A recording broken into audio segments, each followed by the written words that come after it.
A very good evening and a warm welcome to State of Business on Art Television. I'm Mariam Vijayaratna. Let's have a look at the headlines first.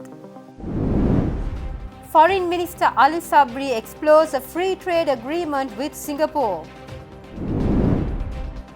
Government's mission is to derive the benefits of public-private partnership, Education Minister says. News in detail.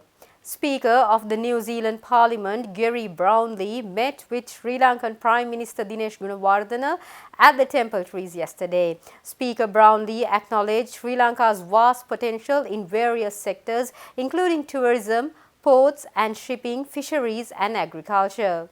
During their meeting, Prime Minister Gunawardena highlighted the long-standing friendship between two nations, emphasizing the need to enhance bilateral economic cooperation and support under the Colombo Plan. The Prime Minister expressed gratitude for New Zealand's contributions, including the establishment of the Sri Lanka Dental College in Maharagama in 1958, and sought further assistance for upgrading the institution. The New Zealand delegation included members of Parliament Carlos Xiong, Andy Foster, Kushula Tange Manuel, Lawrence Yunnan, Nico Henwell, advisor to the New Zealand Parliament, and High Commissioner David Pine. The discussion also explored potential cooperation in the dark sector, public sector reforms and land reforms.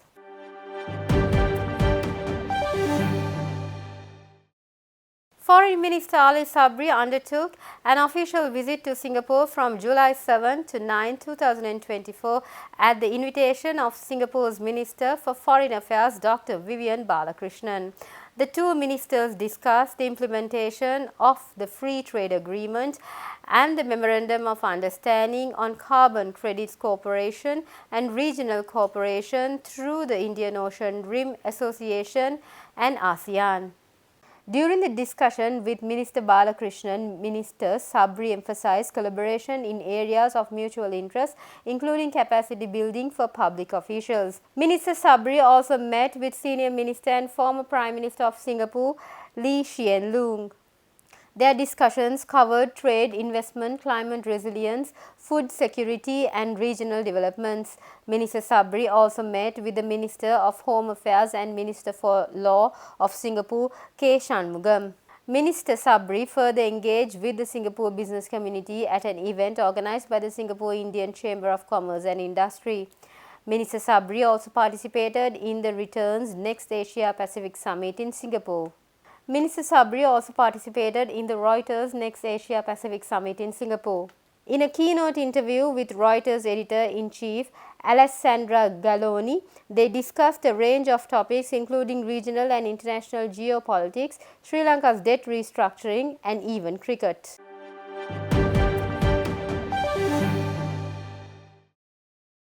The Welfare Benefits Board has announced that the information census for the second phase of the US Wasuma Welfare Benefit Program will be conducted from the 15th to 30th July. The President's Media Division made this announcement in a press statement released recently. Following the successful first phase, which saw over 1.8 million individuals qualify and a government allocation of 58.5 billion rupees, the second phase has received over 45,000 additional applications. The identification of eligible recipients for the second phase is expected to be completed within this month. To enhance the efficiency of yield data collection, the Welfare Benefits Board has introduced a new mobile app with features for taking photos, geo-mapping and voice recording. The Welfare Benefits Board has also provided an opportunity for those who missed or were unable to apply during the first stage to reapply, ensuring that all eligible individuals can benefit from the program. Stay tuned, we'll be right back after this short commercial break.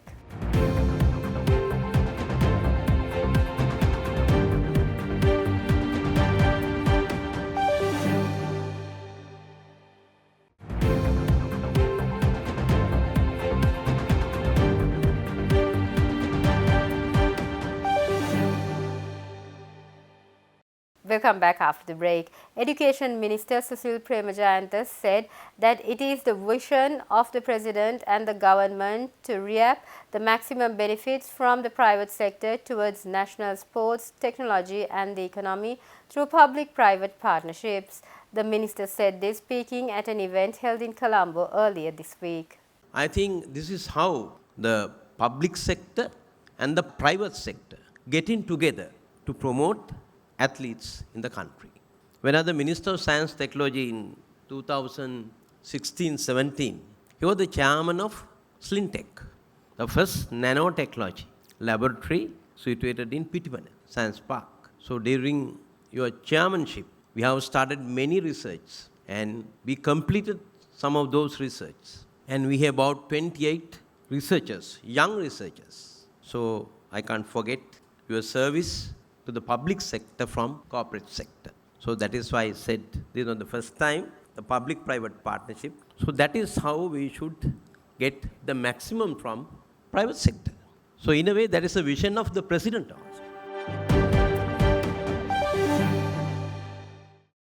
Combat by Jesh proudly presents the highly anticipated Fight Night 5 powered by Fitness First LK, set to captivate audience on the 27th of this month at the Royal Mass Arena, Colombo 7. This premier combat sports event will feature an impressive lineup of boxing, MMA and kickboxing talent, all under the expert guidance of Coach Jesh. Fight Night is Sri Lanka's premier combat sport event held consecutively at the Royal Mass Arena for the past 4 years. This year's event introduced a touch boxing segment for ages 4 to 8, promoting early engagement in combat sports within a safe environment. Highlighting diversity and empowerment, Fight Night 5 debuts the Women's Pink Belt Championship, co-sponsored by BVAX and Swasta, providing a platform for female fighters to showcase their skill. International participants include a veteran Russian boxer, the current USA Under-13 boxing champion, and a UK MMA fighter. We got an MMA fight, we got a kickboxing fight, and the majority being boxing. Boxing will be done under the IBA rules and it's going to be top notch. We've got international fighters who have come down from Russia, from USA. We got national level fighters who have been on display in Sri Lanka as well as abroad. The event is going to be a fantastic night.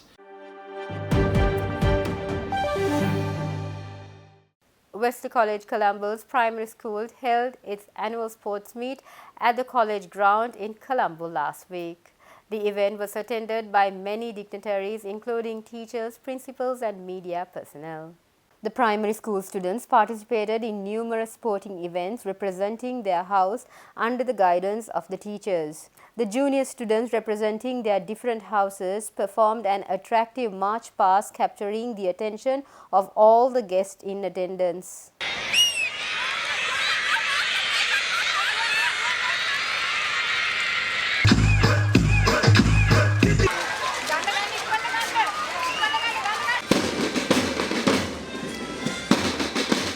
We are having the primary school sports meet at Wesley College, and especially this year is a very significant year as we celebrated our 150th anniversary. And even though the weather is not good, but still we want to make sure that we have the event and our boys to enjoy.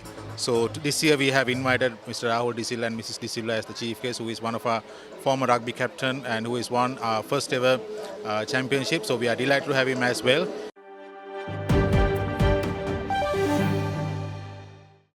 Stay tuned. We'll right back with the stock updates.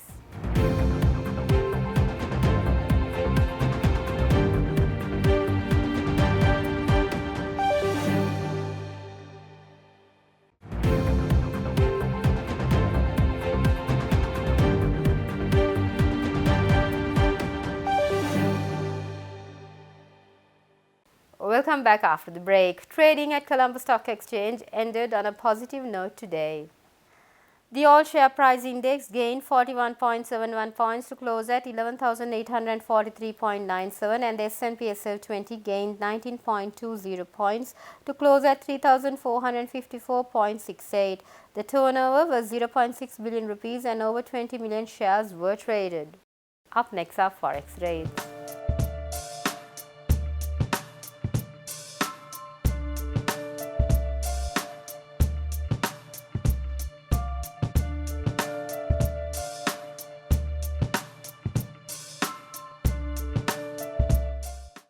That's all we have for tonight. For this and more, subscribe to our channel on YouTube and follow us on Facebook. Have a great weekend. Take care. Good night.